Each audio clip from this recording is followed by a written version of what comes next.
Hunter Biden's laptop from hell. Yeah, see, this is, I don't know if this is a question, but this is another thing that is just, remember 6 months ago, remember this was disinformation.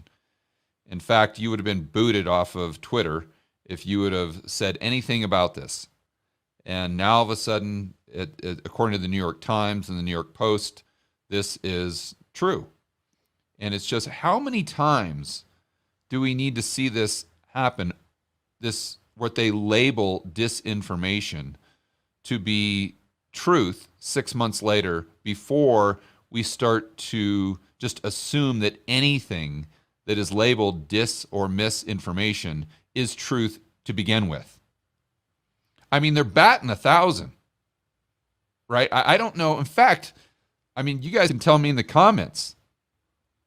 Try to list one thing that they've said is quote unquote disinformation, like a big, topic in the news that turns out to actually be disinformation.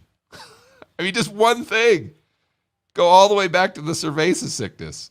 It's like every single main, I'm sure there's things here and there, but I'm talking about major topics.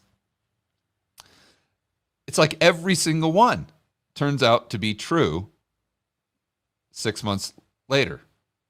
It's just, but yet there's people that still hang on their every word as though it's accurate and they're just doing a fantastic job and they just make a mistake every once in a while.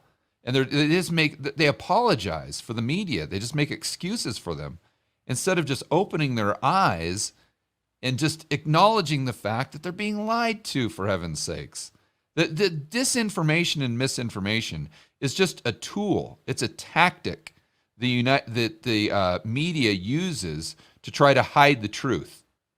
And then what happens is people, like in the alternative media space, they just keep talking about it more and more and more and more and more until the mainstream media just can't sweep it under the rug anymore and they have to acknowledge it.